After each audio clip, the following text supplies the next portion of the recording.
Dragon Ball Super's anime seems to be doing really well right now. And we all know what success within a franchise means. It means hundreds of thousands of comments spread across the web spouting abuse at those whose opinions differ to yours. Like in the case of all English dub viewers, how they should all just kill themselves. Or at least that's the only solution according to the comments section apparently. But amidst this wonderland of comment splendor, I stumbled across some comments that gave me an idea. No, not that. These. Admittedly, it's been a while since I've taken a look at the manga, so I figured it might be fun to see where I thought the manga surpassed the anime with its choices in storytelling. So, in order to pander to the aggressive weebs of the internet, I've decided to list off the 12 instances where I think Dragon Ball Super's manga was better than its anime. Or, in the immortal words of SlushDog47, where is part 2 of every difference in Dragon Ball Super's manga, you lazy piece of shit? Oh, Slushdog.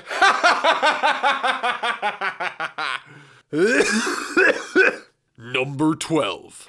One thing you might notice when reading the Dragon Ball Super manga is how they completely fixed the Resurrection F portion of the story. Now, I thought this was genius personally. They achieved this by taking the existing portion of the Resurrection F story and proceeds to rip it out of the manga, throwing it into a fire.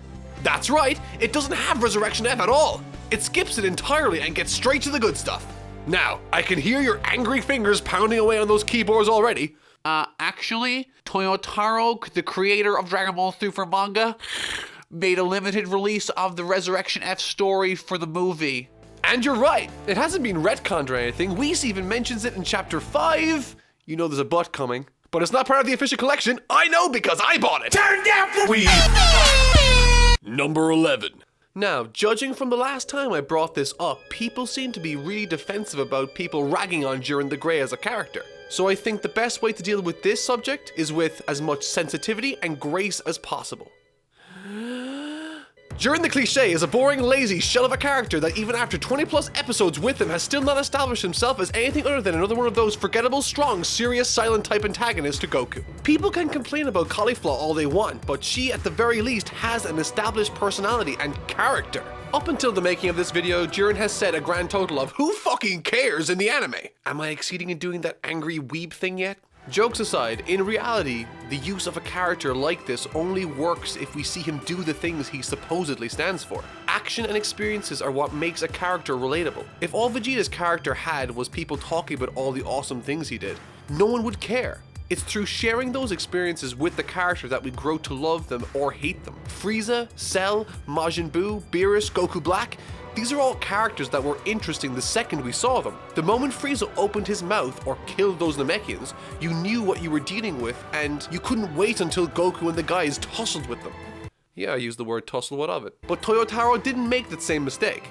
Instead, the very first time we see Jiren in the manga is him coming to the rescue in chapter 30. He shows his dedication to Universe 11 in this scene by refusing to come to the Tournament of Power because it would leave Universe 11 vulnerable. He eventually agrees to join the team, but on the condition that if Universe 11 is in danger at any point, he will leave to help them. These are instances that help the audience like or relate to the character Jiren. Number 10. Now, truth be told, I didn't have a problem with the exhibition matches between Universe 7 and Universe 9 in the anime.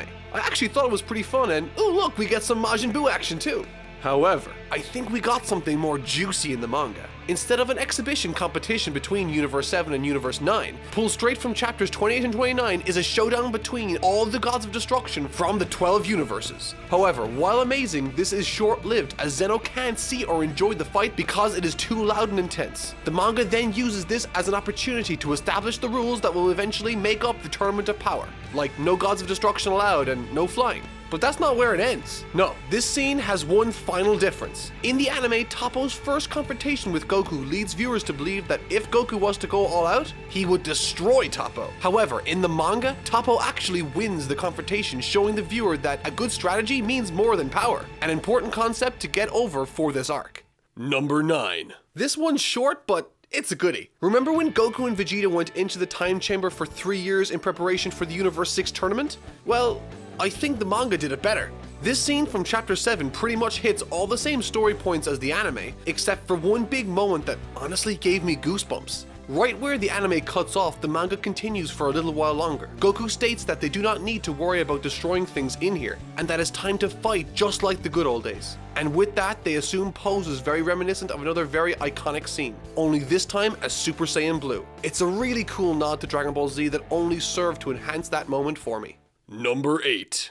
The introductory chapter to the universe survival portion of the manga, chapter 27, has a host of differences, but the best alteration I found was our reintroduction to the Prince of All Saiyans, Vegeta. Instead of being on Earth waiting for his baby to be born, we pick up with him training with Whis, as he is observed by both Beerus and the Oracle Fish. The fish tells Beerus both Vegeta and Goku will be his strongest rivals, leading Beerus to challenge Vegeta to a fight.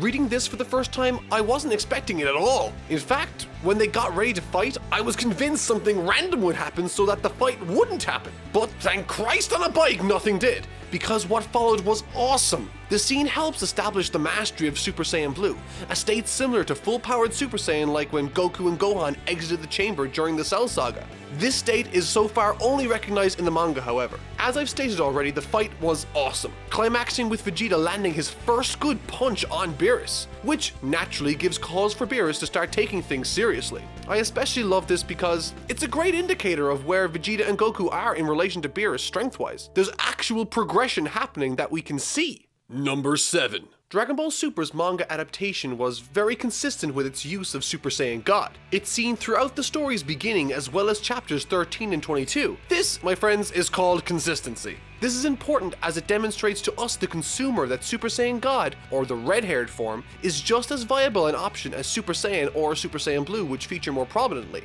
Now, instead of consistency, the anime decided to adopt what I can only assume is the "oh crap, we haven't used this form in ages, better start using it now" approach. I assume this because the anime decided not to use it for 91 episodes! For some reason in the anime, they only pulled it out for the first arc and the Tournament of Power arc. It was thought for a long time that the red Super Saiyan God form could only be attained through ritual, and that the manga was doing its own weird thing. Turns out the anime was doing a weird thing. Number 6. Trunks stalling as Goku and Vegeta prepare in the past is handled much better, and he doesn't get any random power-up like Super Saiyan Rage, which again happens without explanation or context of scale. In the manga, he was just happy that he was able to help Goku and Vegeta get away. He does this by blindsiding Black too, not by overpowering him. With his father and Goku having escaped, he was ready to meet death, but out of nowhere, Gowasu and Supreme Kai appear and rescue him. This is much more cohesive storytelling. Instead of suddenly getting a monstrous undeserved power-up or trying to shoot Goku Black with a big bullet, they get transported to that timeline's world of the Kais instead, to wait for Goku and Vegeta's return. And this, ladies and gentlemen, is what making sense looks like. Number 5. In the Dragon Ball Super manga, the Supreme Kai is a much more active and better character. In chapter 16, through flashbacks, it's demonstrated that he sacrificed himself in future Trunks' timeline to prevent the release of Majin Buu. In chapter 21, he demonstrates his initiative and selflessness again, devising his own plan to aid in the effort with Goku Black and Zamasu after finding out that their next trip will be their last opportunity to save that timeline. And finally, in chapter 22, he even tries to avenge Gowasu. Considering the power difference between him and Goku Black, he is one courageous fellow in the manga. In the anime, he is very much a forgettable side character, being more of a nuisance during the Future Trunks arc than anything. Number 4. This one I think needed to be in the anime, but it wasn't for whatever reason. The manga's interpretation of Goku vs. Hit was great in my opinion, but that's not why this is on this list. No, it's on my list for 2 pieces of information that came during the fight. The first made Vegeta look less like Goku's lesser and more his equal, while the second made Goku's fight with Hit more airtight within the show's established logic. But let's look at specifics. Firstly, we have what I feel is the most important inclusion, Whis' explanation for why Vegeta wasn't as strong as Goku when he fought Hit. In one panel, he explains that Super Saiyan Blue has an ignition that drains tons of stamina, going on to add that Vegeta was 1/10 his full power when fighting Hit. This doesn't make Goku any less awesome and only serves to make Vegeta less terrible in comparison. I have no idea why this wasn't part of that scene initially. The second piece of information came after Goku had surpassed Hit's time skip. Whis again explains that because Goku is now at a higher level of power to Hit, the time skip is ineffective. The anime, on the other hand, just has Goku powering through time, which on its own makes no sense. Number 3. In Chapter 19, instead of having Goku go with Beerus and Whis to investigate and confront Zamasu like they did in the anime, the manga opts for Goku and Vegeta to book it to the future to battle Black instead, thinking that he, Black, was acting alone. What I love about this chapter is its covering of two stories taking place at the same time, with plots converging into one at the end. The two scenes in question are Beerus' confrontation of Zamasu, and the other being Vegeta and Goku's confrontation or battle with Black in the future. In the present, Supreme Kai is given a mission by Beerus before he goes to Universe 10 looking for Zamasu. While this is happening, in the future, Vegeta begins his fight with Black as Goku watches. Back in the present, Beerus describes what he suspects Zamasu of being, to which Zamasu tries to defend himself. Supreme Kai, however, puts a damper on Zamasu's defenses, returning from his mission, revealing that he has gone to Zamasu's future to see what he was planning, giving just cause for Beerus to unleash his Akai on Zamasu. While this transpires, the battle continues with Goku Black and Vegeta in the future. As Vegeta launches his final flash to finish Goku Black, he is saved by an unknown entity. It's then Toyotaro decides to switch us back over to Supreme Kai's scene as he explains that it was worse than he had thought. Black wasn't working alone. The manga immediately then switches back to reveal that it was indeed the Zamasu from the future he went to visit. The same Zamasu who saved Goku Black from the final flash. It's difficult to effectively describe, but trust me, these two scenes are interwoven perfectly in Chapter 19. Number 2. Again, looking at Chapter 19, because it's awesome, I want to draw attention to Vegeta's first fight with Goku Black, comparing it with the anime's version. These two iterations, while ending in the same place, couldn't be more different. And yes, the manga's version is much better. First off, it's explained that Goku Black is not able to fully utilize Goku's powers, leading to Black struggling in a Super Saiyan form against a formidable Super Saiyan Blue Vegeta. Black later attains Super Saiyan Rose, and thanks to this slow burn from Toyotaro, there is a much better understanding of how strong each individual character is compared to each other. Zamasu even explains that when a divine being surpasses Super Saiyan God, instead of a blue aura, it turns pink. In the anime, this is vaguely explained away in a sentence, leaving the viewers scratching their heads. The manga does a fantastic job turning a confusing story into a straightforward one that follows a clear and consistent logic. It even explains why Trunks has managed to stay alive all this time. Because Goku Black willed it to be that way. He wanted to use Trunks to unlock more of Goku's energy and power. I love this manga! Number 1. From chapter 22 to 26, the story derails into something that is very much unique to the manga's iteration. It's filled with some truly fantastic and welcomed additions to the story, but my favorite comes in a short dialogue between Vegeta and Trunks on page 29 of chapter 23, right after Vegeta refuses to fuse with Goku. Toriyama has admitted in the past to not being too comfortable writing relationships and romances between characters, which I believe is a contributing factor behind why this scene in particular stands out so prominently to me. Trunks talking to Vegeta goes on to say, "I can't allow you to sacrifice yourself for this world, father. At the very least, not for mother's sake. Did you say Booma is dead?" "Yes. You died here early on, and mother went through a really hard time raising me on her own. The very first time that I had traveled to the past and had met you, after I came back, she would often ask me about how you were and how you looked. In truth, if Black hadn't killed Mom, she had planned to travel back to the past together with me, this recent time. To me, it always seemed like perhaps Mom cared even more about getting to meet you in the past than she did escaping from Black. Bulma.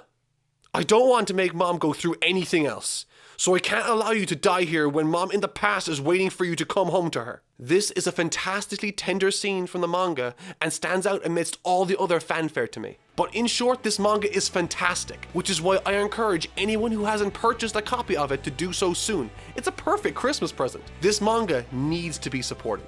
Thank you guys for watching this episode. If you guys would like to see more episodes like this or more Dragon Ball content, please feel free to subscribe. As always, ratings and comments are very much appreciated, and I will see you guys next week. Thank you so much for watching.